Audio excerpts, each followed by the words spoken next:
Hey, good afternoon, everyone. I'm Myra and sorry here for Wave Now. We are going live to Frankfort right now, where several folks are going to be talking about the CARR bill, the Crisis Aversion Retention Bill. It's a proposal that would temporarily remove firearms from Kentuckians who are deemed an immediate threat to themselves or others. Some of you are familiar with Whitney Austin of Whitney Strong. She's spoken very much about this before in the past. They're started, so let's listen in. Small action. Now, my team, I'm sure, is going to laugh that in the midst of a rally and a press conference, I'm going to talk about the book Atomic Habits. But I am, because I truly believe that there is nothing significant that happens in this world that was an overnight success. That everything that is meaningful in this life is the result of many, many small actions accumulating until a breakthrough moment occurs. And that is what we are doing together, and that is why momentum is on our side. So I just want to remind you, every single one of you, about those small actions that you have contributed to. And just some of them, and I don't know if the poster's being hidden, but some of them over here. So Whitney Strong started in 2018, 3 weeks after the shooting, but in the last 5 years, we have accumulated over 6,000 actively engaged supporters. That is not a small number. It's not as big as we need it to be to cross this finish line, but that is a huge number. Thank you for telling your friends and bringing everyone into this work. Petition signatures. We crossed the threshold from 750 to 1,000 just in the last couple of weeks because you guys worked so hard. You talked to all of your friends. And I know that 1,000 is nothing compared to what we can do in the future. And those signatures are so important for when you can't be here with us in the Capitol to represent your voice. Also, in the last year, we have cumulatively sent more than 20,000 emails to elected officials in this building in 1 year because of all of your small actions. If you think that doesn't matter, you're incorrect. It is what has gotten us to this moment. And another, what maybe feels like a small action to so many of the survivors and the victims of family members who have died this year and previous years in Kentucky due to gun violence. It is no small action that you all are here, that you continue to bravely show up when you should be allowed to grieve. You should be allowed to be at home, to do everything that you need to do to survive in this life, but you show up selflessly for all of us. So thank you to the many people in this room who are survivors and who have lost loved ones to gun violence. All of these things, these are the definition of momentum. And I know that I've got tears in my eyes, but I'm happy. And I want you to be happy too for all that we have done together. Also, I want you to realize that these small actions are now accumulating into bigger actions. Just a few examples to share with you. All of your small actions led to, here it goes again. All of your small actions led to one of the bigger moments at the beginning of this, which was then Senator McGarvey coming to our house and having a conversation with us about what policies could work in this state and what policies we could move forward. Your small actions led to that first encounter with retired Senator Paul Hornback and talking to him at a horse farm and having a genuine and authentic conversation about what we need to do to address this issue that is taking the innocent lives of Kentuckians. And then your small actions have led to hundreds of meetings with lawmakers in this building, both Republicans and Democrats, that have led us to this moment. And then eventually, these medium-sized actions become large and significant and milestone moments, and that's where we are today. And I just want to talk about them and pause for a minute. The biggest milestone moment that kicked all of this off was Senator Paul Hornback, the first Republican to say, I want to sponsor this bill. I want to be courageous and I want to do something to help reduce gun violence in this state. And then just less than a year later, we were able to have an interim hearing where we discussed what wasn't called crisis aversion and rights retention then, but we were able to discuss it. And there were people in this room like Senator Westerfield who allowed us to have that moment, and it wasn't happening anywhere else in the country.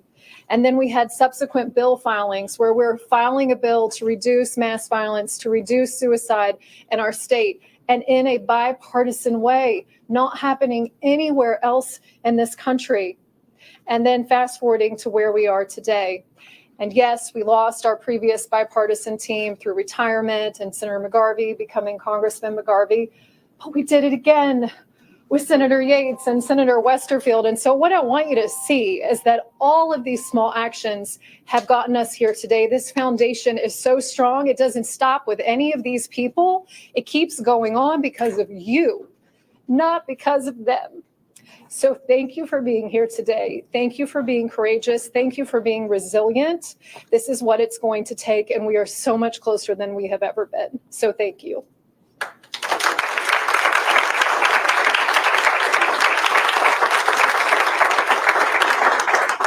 I have the unenviable task of following that, Whitney. I'm Whitney Westerfield, and I'm happy to tell you CARR is going to be filed in about 2 hours.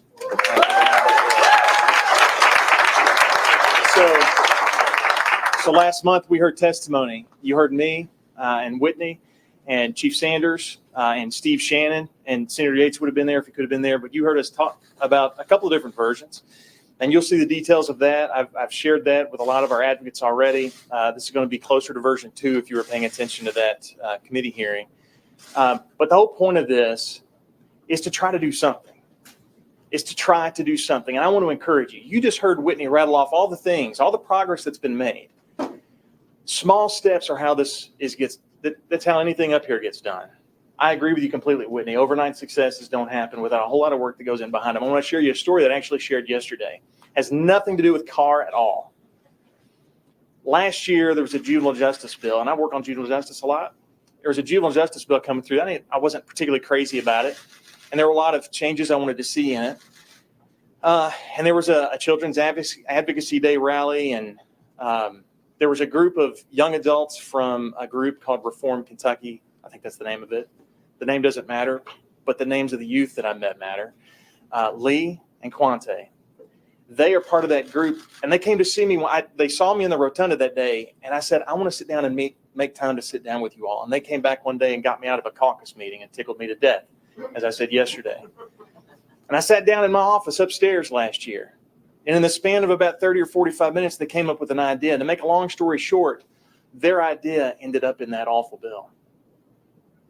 Those two mid-20, early 20-year-old kids have never once thought about changing the world or changing the law, but they were willing to sit down and have a conversation with a legislator they'd never met before, who maybe they didn't trust initially, and their idea ended up in the Kentucky Revised Statutes today, and it made a bad law quite a bit better, at least in one regard. You have the opportunity to make that difference. You have those conversations, and you have them over and over again.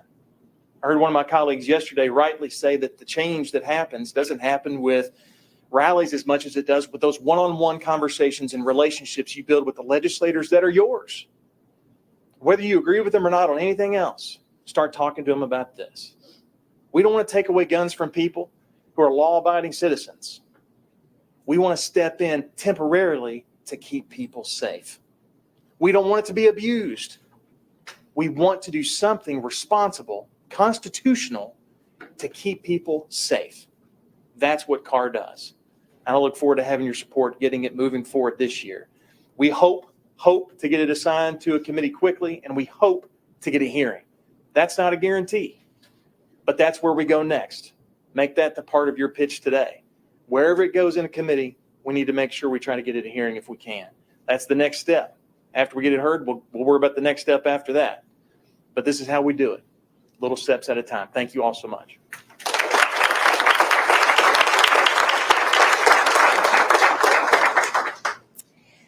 Thank you. My name is Kirsten Russell. I'm from Louisville, Kentucky. And in April of 2018, my mentally ill brother took my mother's life. There were many warning signs. We filed for a mental inquest warrant. We were denied. He didn't fit the criteria. He had become homeless. And 2 weeks prior, my mom had taken him in, as only a mother can do. And for my family, CARR would have made all the difference in the world. If we would have been able to temporarily remove his firearms, I believe my mom would still be here with us today. A lot of times I think about in the wake of September 11th, that we immediately changed our airport security to prevent more innocent lives from being taken. We weren't going to let someone else take over our planes. I think the same is true with CARR, is that we have to have measures put in place to safeguard our future, to protect innocent people, to save innocent lives. So I am here today in support of this law and what it can do in the future to protect others. Thank you.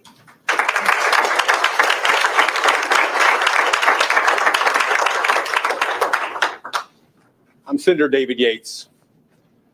I'm here because it's the right thing to do. You know, whenever we start talking about red flag laws and those things, to me, I thought, you know, that doesn't really work. I looked at other places in the United States and I said, no, I don't think I'm really for that. You know, I'm an individual who grew up with guns. I learned to shoot a firearm before I learned how to drive. I had my concealed weapon permit. I was a prosecutor. I did special prosecutions. That was important to have. What changes is this isn't a gun grabbing bill.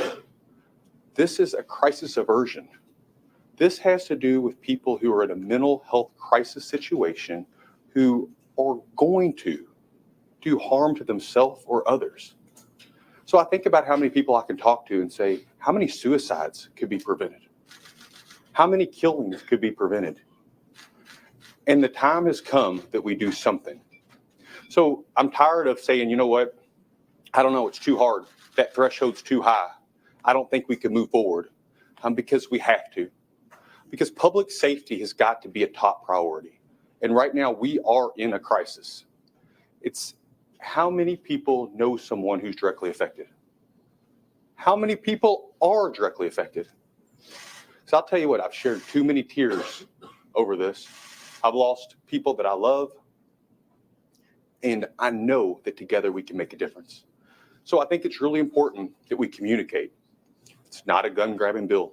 This respects the Second Amendment. It stays within the constitutional guidelines. This is crisis aversion. This is when someone that is a gun carrying citizen is in a mental health crisis where they're likely to do harm to themselves or others, the temporary remove of the gun. After someone that cares brings it forward, after it's vetted by a law enforcement officer, after it's checked by a judge, and then it's just temporary. I mean, we trust the judge with custody of our children. Surely we can do something. This is the most basic laid out rule, but it's so important that we move forward and we discuss because it's a step forward. I love to butcher different quotes. And one thing that comes to mind is if you can't fly, you run. If you can't run, then you walk. If you can't walk, then you crawl, but you got to move forward. And thank you for moving forward with us.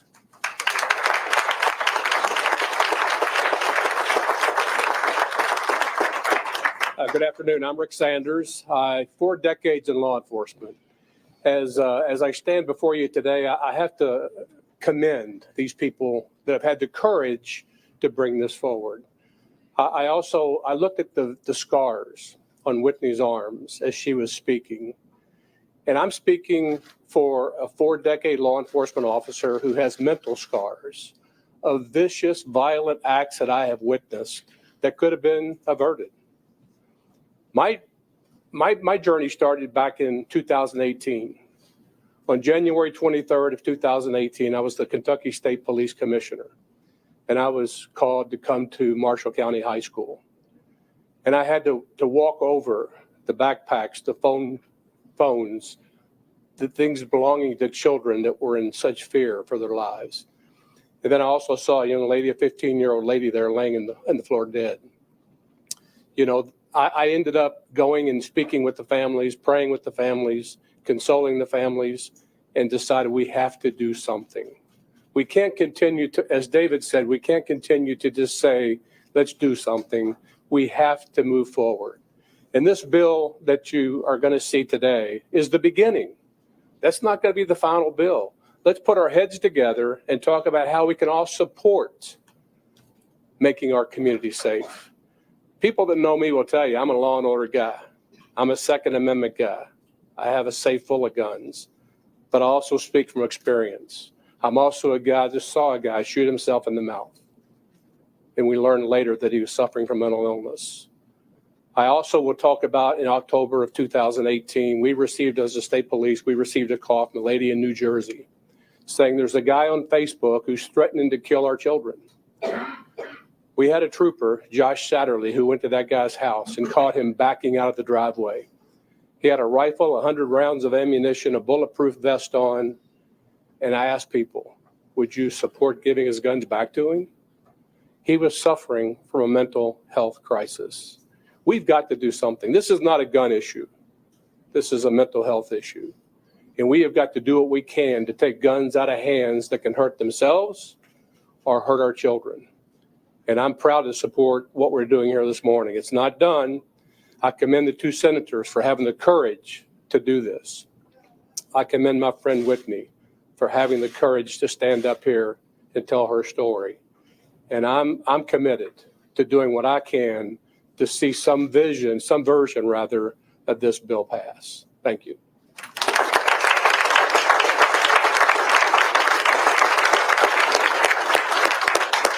Thank you to the media. We are willing to take about 10 minutes of questions, and it will be Senator Westerfield, myself, and Senator Yates.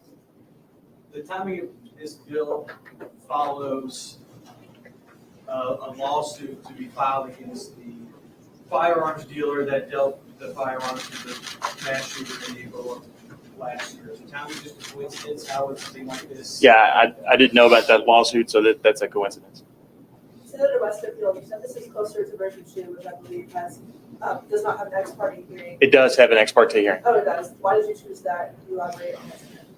Well, that's a longer answer than we've got time to get into. I'm happy to go on the record with you with a longer explanation.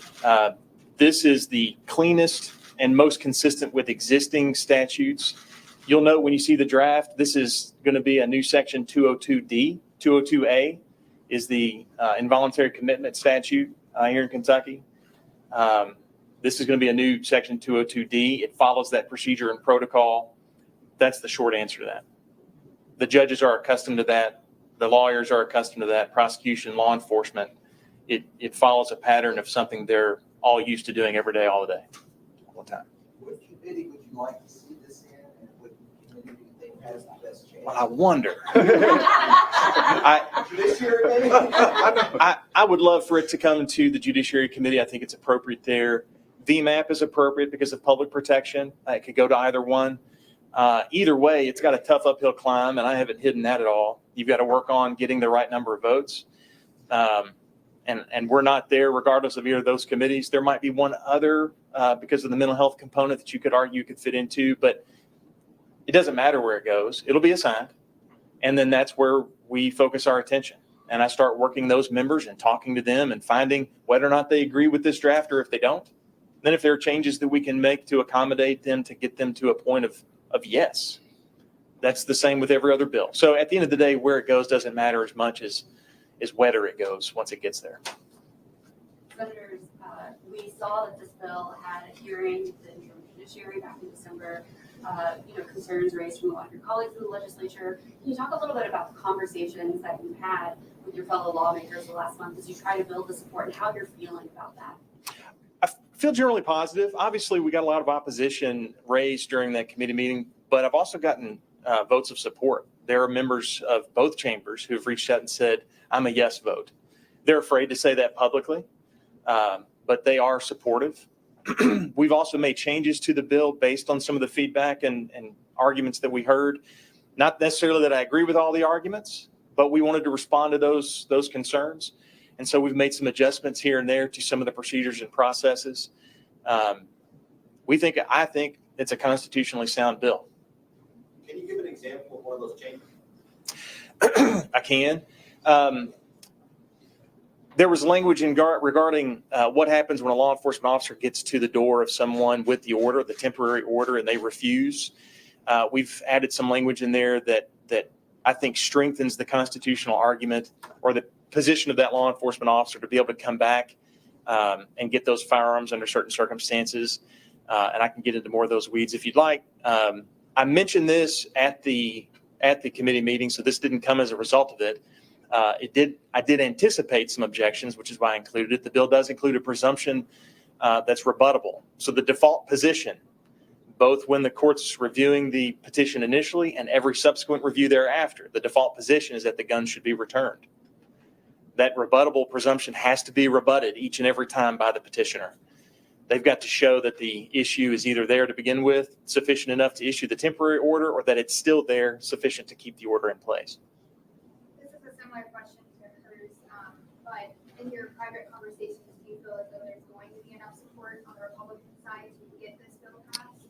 I haven't had enough private conversations yet to answer that question, so I don't know. And I'll tell you, just some conversations I've had this year are so much different than last year. I can agree with that. So much more open-minded, saying, I'm listening, I care. I think that it has to do with the constituent base. You get the phone talking to them. It has to do with senators and representatives knowing someone in the district who could have been saved, who was directly related. And so I think that if it does come to a vote, a lot of people may vote for it if they think there's already enough votes to pass, but don't want to take the political punch if there's not. So we still have a lot of work to do. I'll say what I said in December. There's more support for it than you're hearing. That is abundantly clear. And that should encourage you all. Thanks. Yeah, that's for you guys.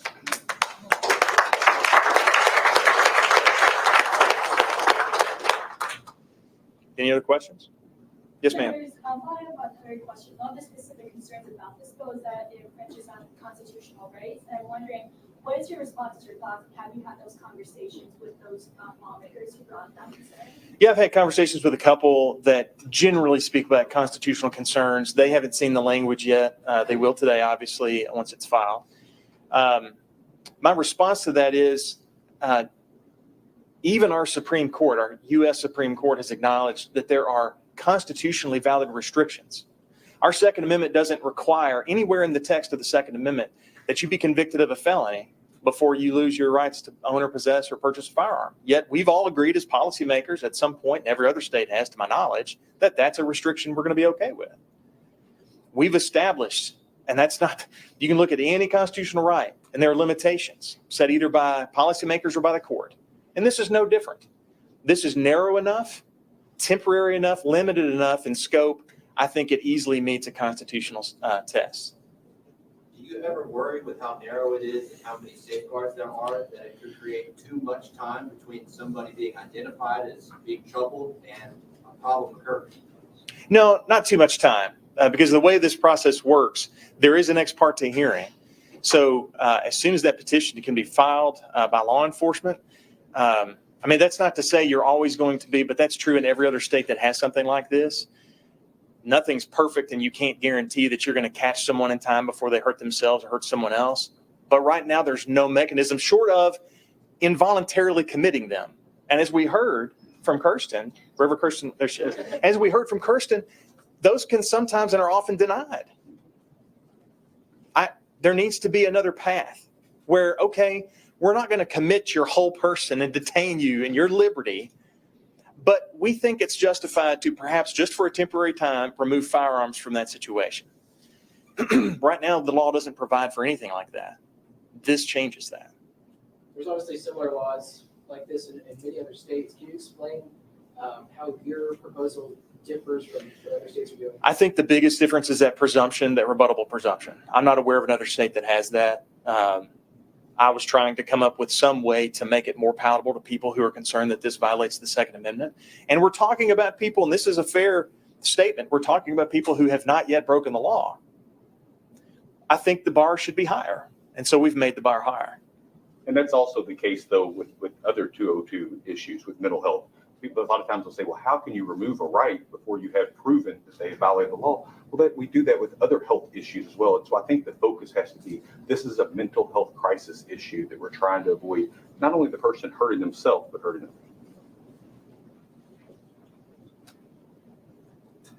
One more question? Anybody? Thank you. Thank you all.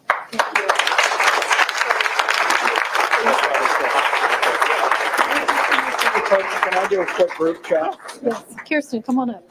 They might want to take you over. Sure. That's okay. You did a great job. You was excellent. Thank you. Everybody I have. I'm going to knock something over here. I know. It's okay. They're just. Right, folks, on three. 1, 2, 3. All right. Yeah. One more. 1, 2, 3. And I'm going to grab one more out here.